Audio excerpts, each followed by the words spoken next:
SBDC, and this is the Gannon SBDC Small Business as Usual podcast. This series is In the Trenches, Client Success Stories. I'm joined today by Shane, Senior Business Consultant. Shane, you brought some people with you today. Yes, two wonderful small business owners, entrepreneurs. Can't say enough great things about them. I will tell you, when the first time they called me, literally, this is probably one of the first couple, I won't say one of the first times, but my response was, you want to start a what? And like, this business is just something you don't just start out of nowhere. It's something that you really, you see them around, like maybe one or two of them around, but you never really know, like, how in the world can you start that? Right. So, nonetheless, I'm going to turn it to you two ladies and let you kind of introduce yourselves and your business, and we'll kind of jump into this. Well, I'm Diana Noe, and I'm Kayla Noonan, and we own Noe Noonan School of Cosmetology. yes. So we came to Shane because we had an idea, the feeling in our heart that we really wanted to open up a post-secondary school. So that is probably something that you've never heard of before. Yeah. And we've had lots of interviews in the past, and I always bring this up. Because the first thing that Shane said to us was, "Are you sure?" And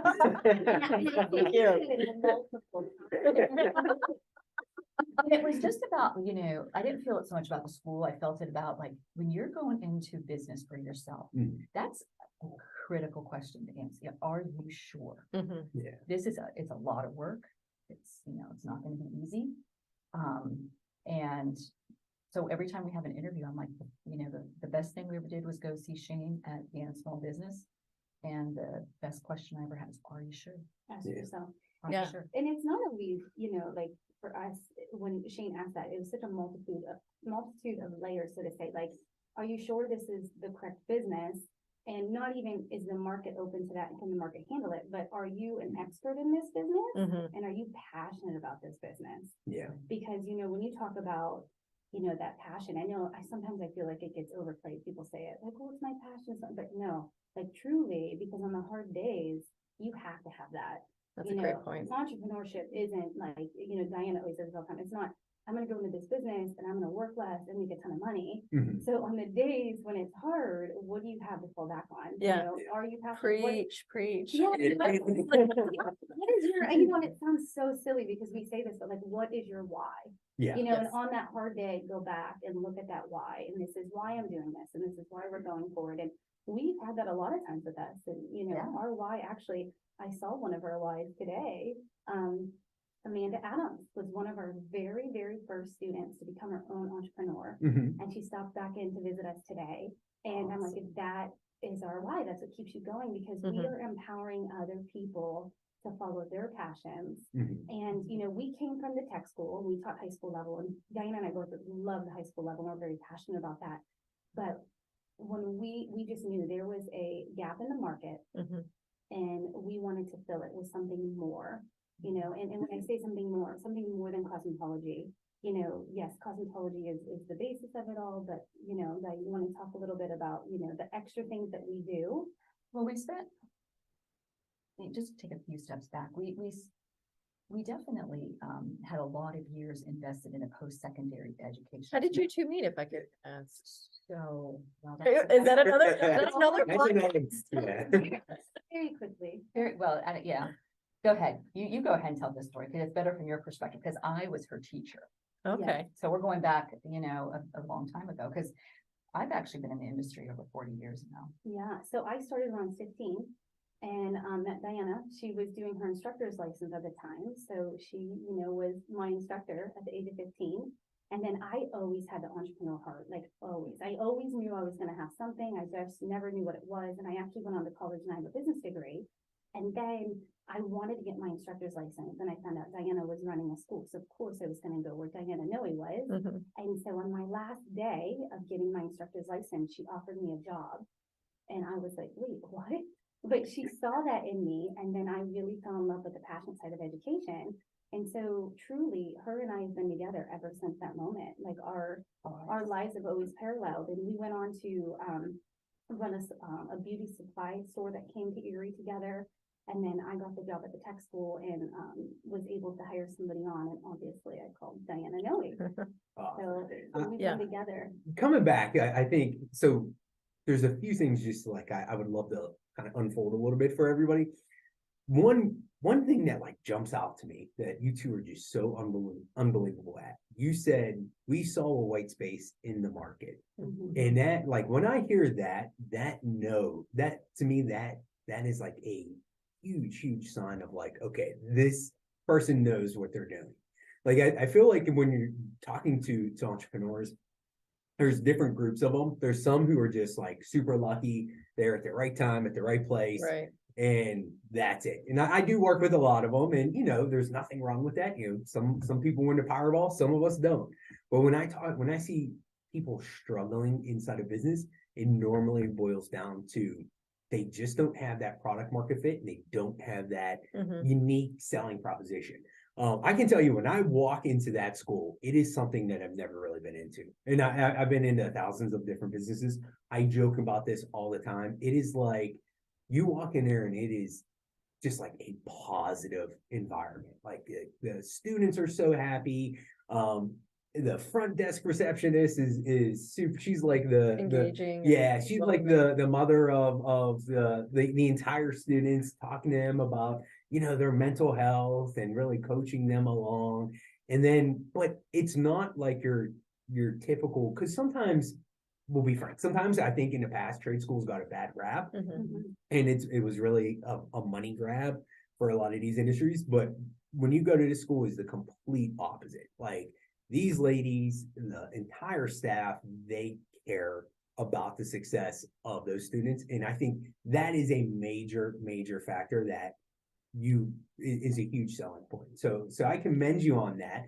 But let me ask you this, and another thing we talked about was having years, experience inside of an industry. That is probably Right. the second biggest thing, is having that kind of experience. Mhm. You mentioned that there was like a white space. What did you feel? Could you give one, or like what tips would you have to another entrepreneur to maybe see that white space of like, okay, I can enter in that market Mhm. and really provide value there? Like, what tips do you think that an entrepreneur should be looking for? Well, we lived in that market, Mhm. in the educational area of the beauty industry. We've actually had a couple people that were on our advisory committee say that Kayla and I were like the mayors of the beauty industry. But, it kind of all goes back into the why.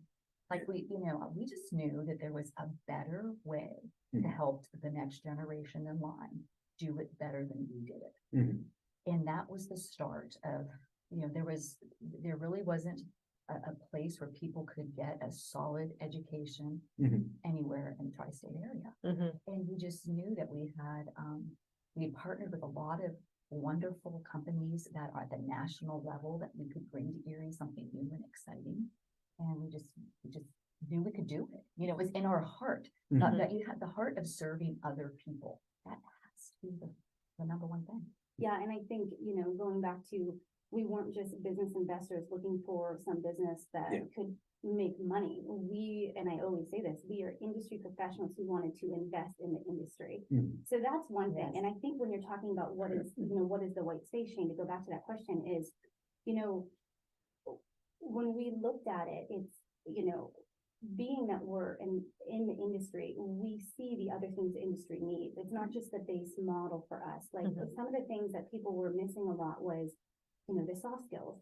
Like cosmetology, like I don't mean to be this way, but like Diana and I, we've been doing that. I've been doing that since I was 15. Like that's just a given that you're gonna learn the cosmetology curriculum. Mhm. But one of the next questions we asked when we decided to open this was, do we want to partner with somebody? Meaning there's a lot of good education places out there that already have that turnkey model, right? It's like it's buy a franchise, Yes. right?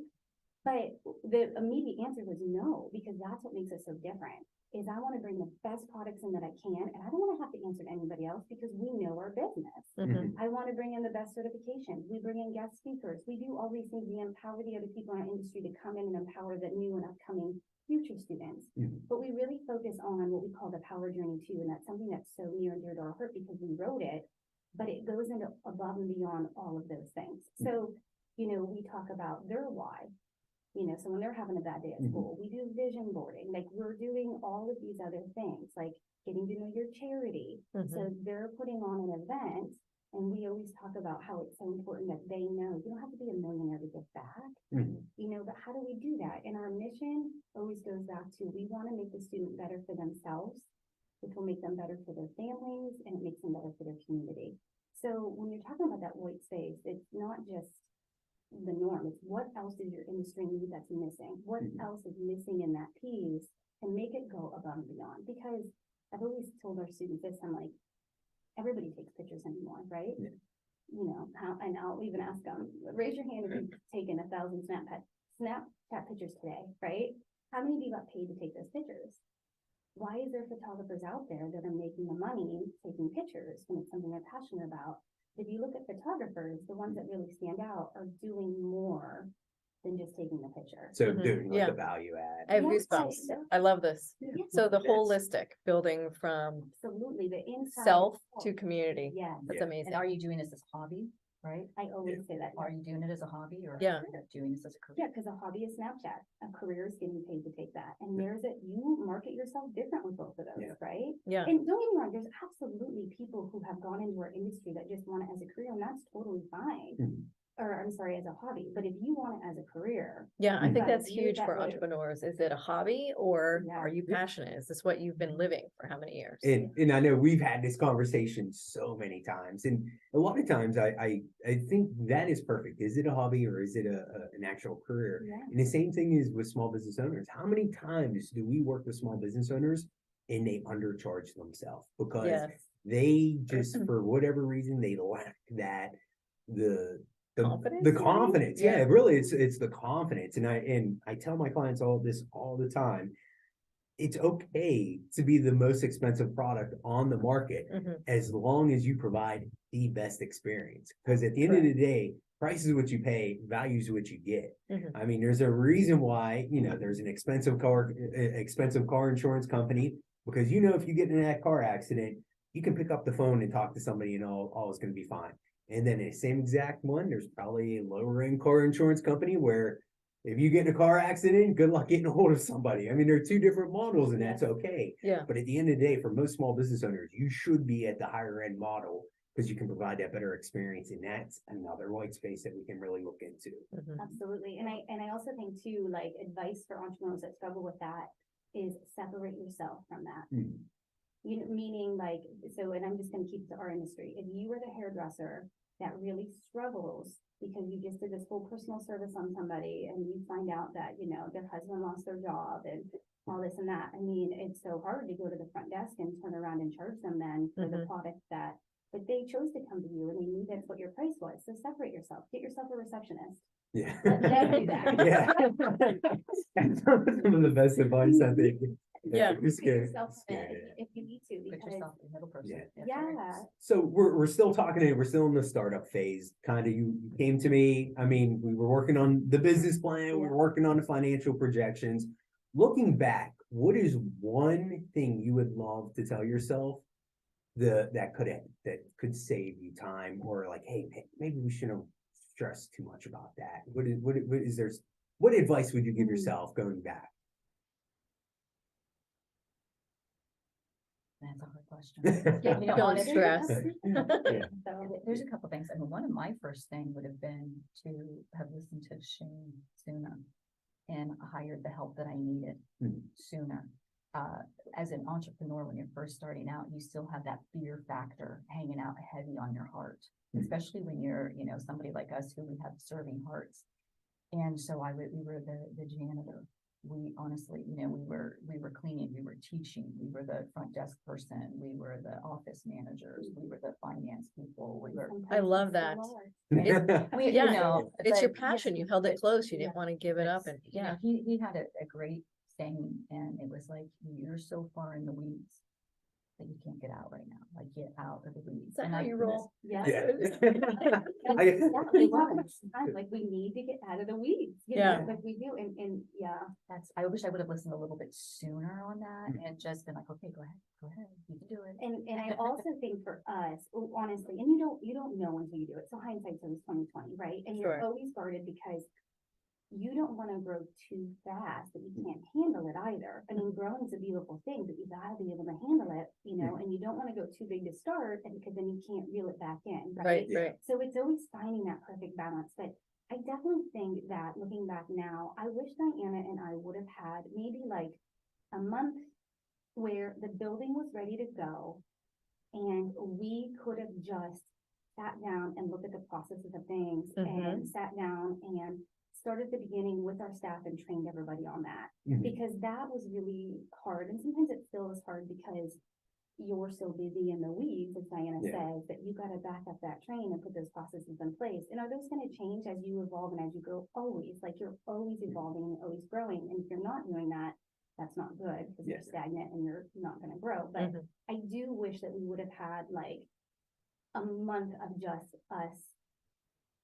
Just creating that. Yes, Yeah, and not yeah, worried about building. processes and and not trying to worried think, about- For everything. Our family and friends, labor of love, like painted that building, 6,500 square feet. We were the remodelers at the same point. So Diana has a painting video. If anybody's out there that is a painter and needs somebody, she's pretty darn good at it. She has a tryout video and her favorite flannel.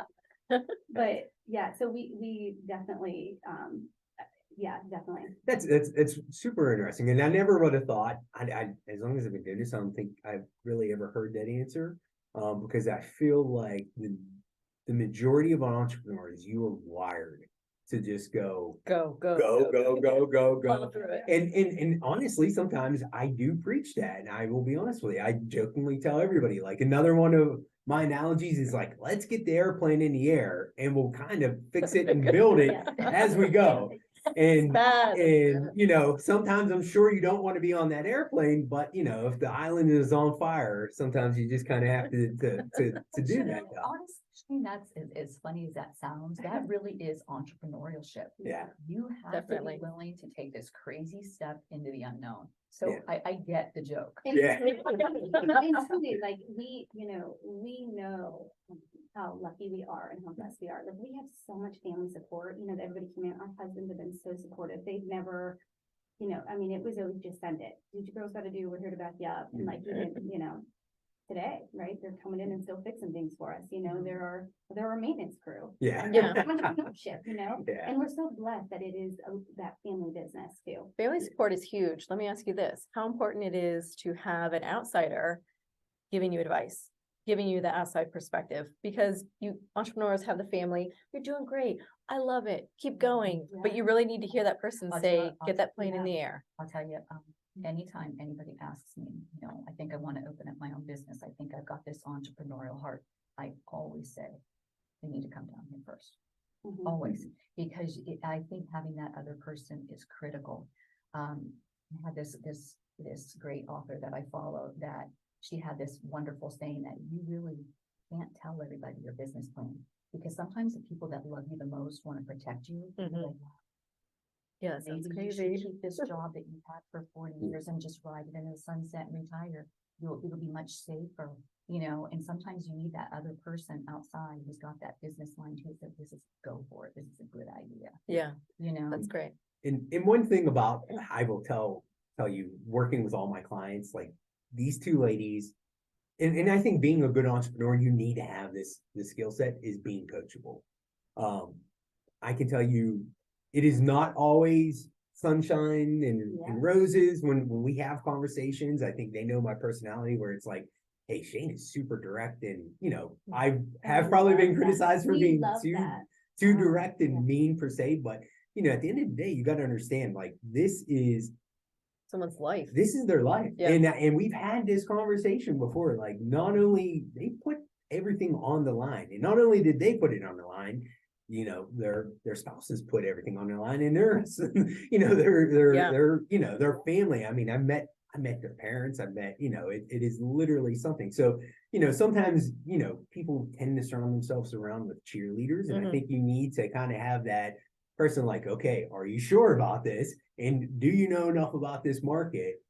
Because the failure rate's super high. But with that being said, I do want to mention how coachable they are. We can go in there and I will give them a list like, hey, these are certain, and again, I'm not Nostradamus. I don't know 100% of everything's gonna be accurate, but from what I noticed from them is they will synthesize, they will look at that advice, and then they will say, you know what, he is probably right. We are messing up on this. Let's make it a priority and fix it. And I can tell you, like, the growth I've seen from them I probably meet them once a month. A little less now, but from the beginning, like, I would meet with them once a month. I'd come back, and I actually enjoyed going to these meetings because I knew what I coached them on before was going to get done. Like, the things we talked about were going to get done, and they do get done, and it's great growth. So I think that's As an entrepreneur, one of the first things that you have to accept about yourself is that you are not an expert in everything. Mhm. You cannot be an expert in every single aspect of everything. And specifically, you were just having us, check our Google numbers and stuff like that. Mhm. Those are things that, that's not Kay and I's world. And just to listen to an outsider tell us what to do, 100%, we would, And as an change. entrepreneur, when you do have everything on the line and you want to be successful, you don't have time to be closed-minded. Mhm. That's a great point. Yeah. Who's got time for that? Like, hear it all, take it in, and one of the things I would say too, and Diana and I are definitely there, like, we absolutely need a business coach. Somebody who's outside, who's not a family member, like you were saying, that is like, brass tacks, like, let's talk about that side of things. Mhm. And Diana and I are always very open-minded, because we don't have time not to be. Yeah. That's right. That's awesome. So one thing I want to talk about, and this is really unique into this aspect, and I will be honest with you, we normally don't recommend partnerships. So you two are definitely the anomaly. And sometimes I definitely run into partners where it's like, doesn't work out. We even say it in our first step, if you're getting in a partnership, even if it's a spousal partnership, Mhm.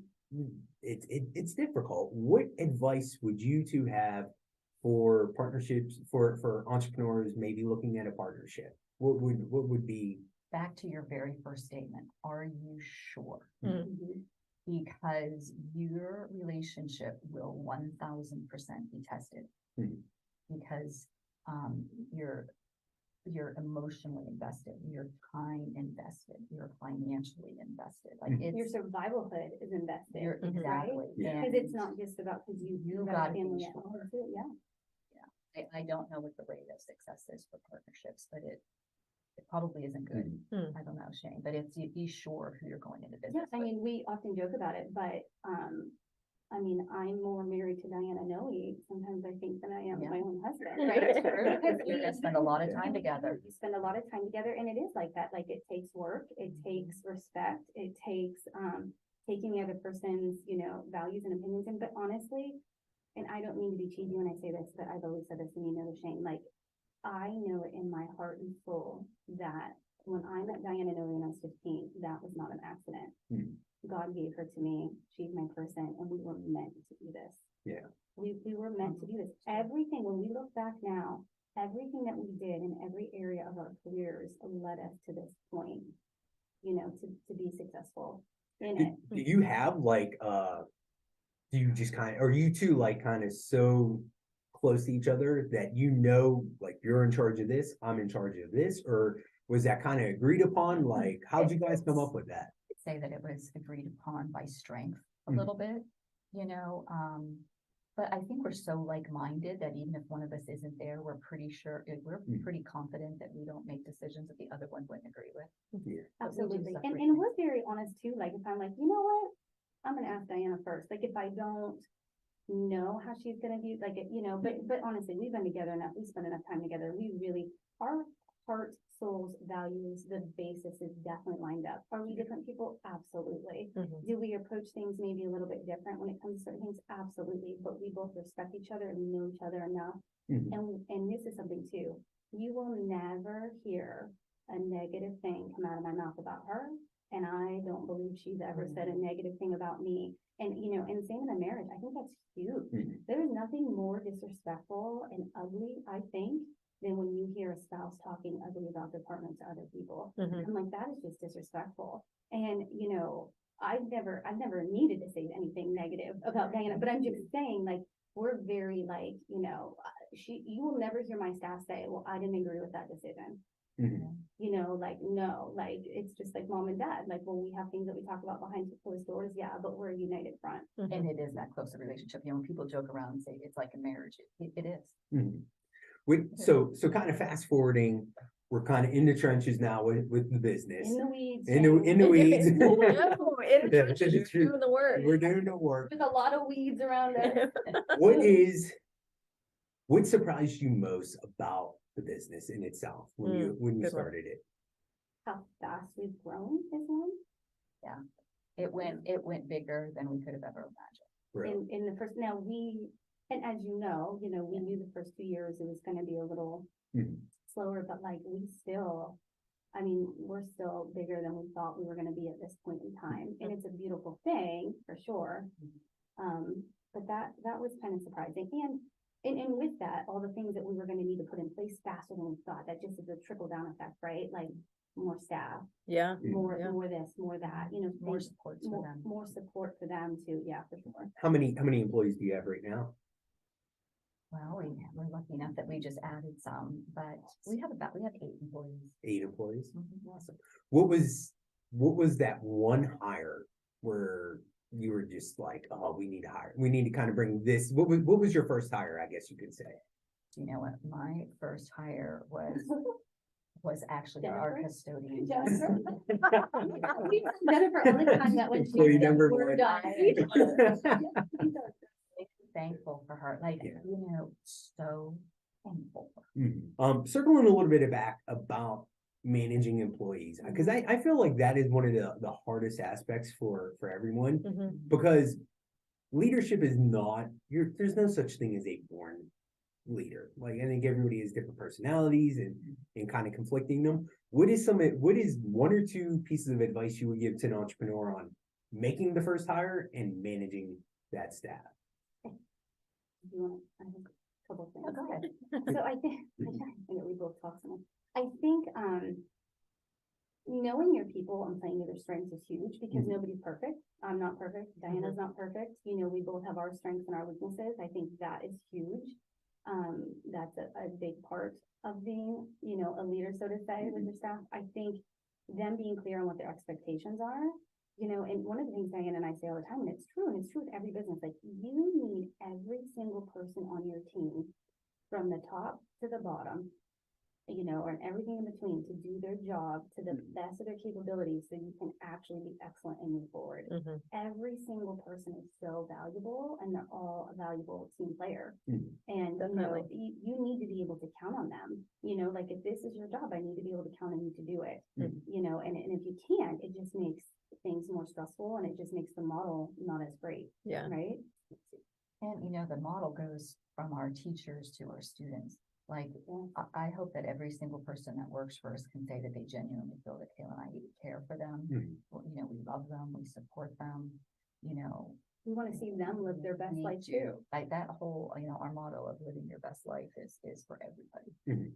And our students feel that way too. Like we genuinely care about the people that work for us and that come into that school. What's cool is I'm hearing a lot about branding without actually saying about branding. Like, we care about you. This is our model. Is it written down anywhere? On the wall. On the wall. On the Invest wall. in your best life. It's on their t-shirts. Yeah. It's on everything that we do. That's the whole point of why we started the business. Is that there is a different way to do this. You don't have to, work 12-hour days, 7 days a week, and spend time away from your children and miss all of their school plays and school games and stuff like that. There's a different way to do this. Mhm.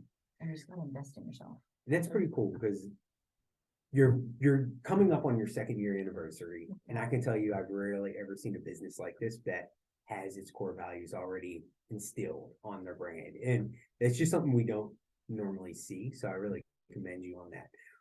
While we're still in the trenches right now, we're kind of sifting through everything. What is your biggest struggle right now, and where do you see yourself? What's on the table for the next 365 days? I got lots of plans. Our biggest struggle moving forward. you Yeah, mean? just in general, like, what's the one thing, for lack of a better term, kind of keeping you up at night, or like your biggest challenge?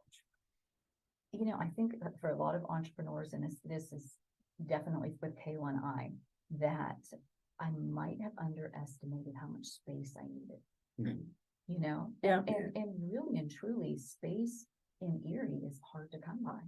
And if you don't really spend good time in thinking of how many square feet do I really need, well, what if this does take off like it, like it did, and then I'm starting to run out of space a little bit. That kind of is a challenge that I see moving forward for us. Mhm. Not one that we can't fix, but Yeah, Mhm. but No, but we have some really exciting plans for what we see and adding the value for the student package for sure that I'm Mhm. excited about. yes.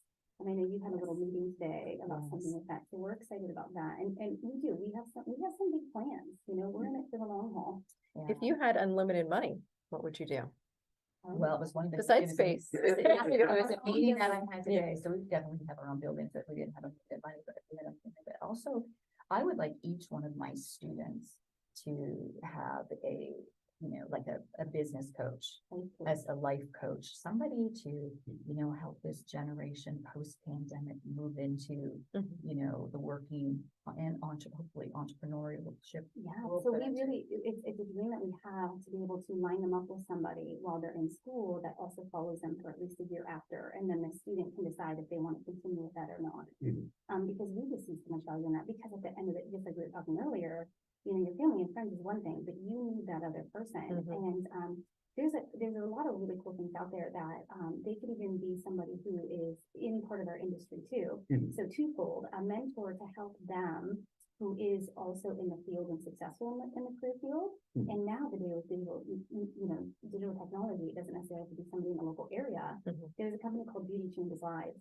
And we really love them and support them, and they give out scholarships to beauty school students, but they also will hook them up with a mentor, after they graduate to help Beautiful. them be successful. Yeah. But on that side too, we also think about that, that life coach and that, to help them make the decisions and help them, the truth is, it's a different generation of teaching now than we've ever taught before.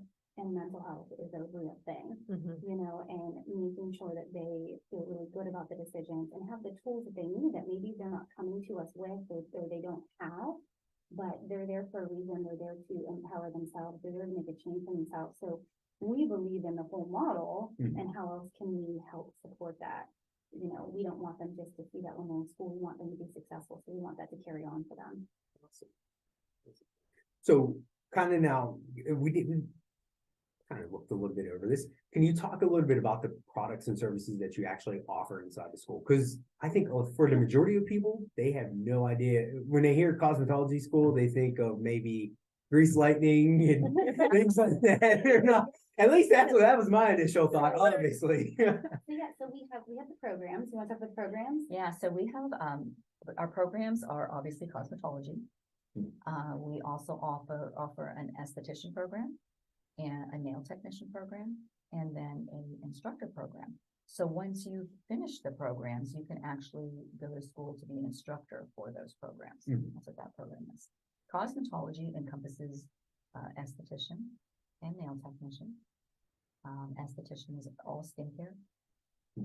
All aspects of skincare, hair removal, lashes, eyebrows, all those exciting things. Nail technician. And how long is that from start to finish for the cosmetology side? So cosmetology Yeah, that the big encompasses course. everything. It's, believe it or not, it's like 9 months. So 9 months. It's you go- 1,250 hours. Yeah. It encompasses everything beauty. Yeah. Mhm. You know? So one thing I have a question on that, Yeah. and this is like when I was looking into the industry in itself. Mhm.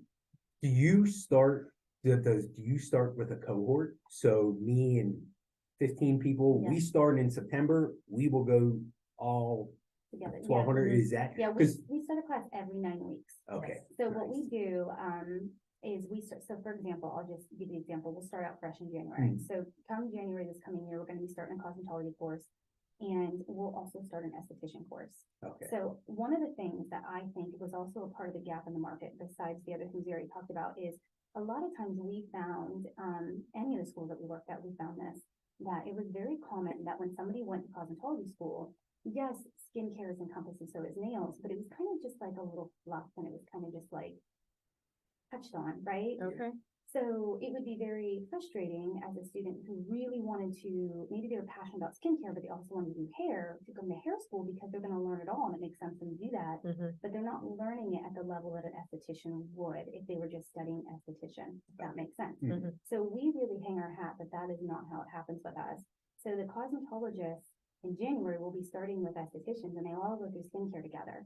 And then the cosmetologists go back to the cosmetology area and then they might get into hair cutting or hair coloring. Mhm. And then the next round, in 9 weeks, we start, another cosmetology course, but we also will start nails. Mhm. So then they'll all sit through the nail program together because as a cosmetologist, you're gonna learn it all. It doesn't matter what order. But we Yeah. have a very methodical program that allows that, but we really knew that it was important that, like, if you're coming to school for cosmetology, maybe you don't want to do nails, but maybe you do. Yeah. And that doesn't mean that you want to skip over the dip nails and the acrylic. You want to learn how to do it. So it was really important to us that the cosmetologist is strong all the way around. And I think, again, it comes back to the product that you're offering at the end of the day. Because when I started working with you, I did a lot of research into the industry, and I noticed one of the major complaints from students about the school that they were going to is they just accept kids on a rolling basis. So you call them up on a Tuesday, they're super excited. Yeah, you can start on Friday, and they're just throwing you in some like random class, and the kid's like lost. So, and I noticed like there's a few schools down south that was like major complaints from these kids where it was Sure. like, you're not Yeah. really giving me a good program. And it's the difference between, schools that really truly care about the student and their outcome. Yeah. And that don't, and Yeah, and you have to so- research and find out which one works for you. For sure, and we didn't really talk about this, but going back to that too, like Diane and I, when we were joking that people have called us the mayor of the beauty industry, like we don't only have an obligation to our students, we have an obligation to our industry. We know the salon owners, they have an expectation for us and we want to fulfill that for them. Mhm. So it's not just about kicking out numbers by any means, and I tell this to students all the time, we are not raising mediocre hairdressers. That is not the goal of knowing Noonan. So we're not, Diane always said this, we're not everybody's cup of tea, right? We're not, and that's okay, but like, we have a very high expectation. And we want to meet you at that. Mhm. Awesome. Love it. What kind of questions do you have for them? I'm good. Anything? Yeah. All right. And so, just kind of talking a little bit about, we talked about the next 365 days. Where do you see yourself in 5 years? Oh, we're definitely gonna have another school. Okay, I wasn't I gonna was say anything, kidding. but it really sure. sounds like I think could see so. this across the country, large scale, Mhm. just because of the holistic approach to the student. Yeah, That's definitely missing. and it is, and we get so excited, I get so passionate, and that's something I give people advice on too. Diana and I need to get stronger at this, and we are working on this over the next year. We need to take some time away from the building, her and I, and spend some time together in a different setting and focus on those goals. And, get passionate again and get excited again because, you are in the trenches so much. And sometimes you're so far in the trenches that you're like, so busy with the day to day that Yeah. you're not preparing for the future and the things like that. So sometimes we need to take more time to Talk do that. about franchising. Yeah. Get Awesome. excited, Foster. I am very excited for the future. Yeah, I mean, I'm really excited. I think you two are doing a phenomenal job. Obviously, you're one of some of my favorite clients. Love working with. So I'm excited to see where things are kind of going for you. What advice would you have for any entrepreneur? I know we kind of talked about it. Just what is the best advice you would have for our listeners today? Be prepared. Definitely do the steps. Go to Gana Small Business, make sure you go and meet with your bank, have a solid business plan, Mhm. just the traditional things that, people always hear. And stay true to your vision. Along the way, people will try to get you to compromise, That's a great and point. that happens a lot, even in our industry. Kayla and I, we don't care, if you want to hear this or not, but we are two Christian women. We are a positive Christian business. Everybody is welcome in our business, but I'm not compromising that, and we've been asked to do it several times. Don't compromise on who you are. Mhm. Stick with your plan, and you'll be successful. Yeah, and I also think too, empowering your people, Yeah. Your staff and trusting them. You Yeah. gotta empower them and you gotta trust them, but you have to have your policies and your procedures in place so they do feel that empower. And, Diane and I, like I said, we know our vision so well but you want to hire people that also believe in that vision. And one of the beautiful things that Diana and I have seen is our staff believes in us because they started with us at the ground, and they know they're not coming right now making the big bucks right now because we're, none of us are making the big bucks right now because we're just trying to get ourselves there, but they believe in us so much and they want to grow with us, and we want them to grow with us too. So You have to replace yourself. yeah. And you can't be. I appreciate you both coming in Thanks and for sharing your having us. story. Love All to right, chat. thanks Awesome. everybody for Thank you. listening.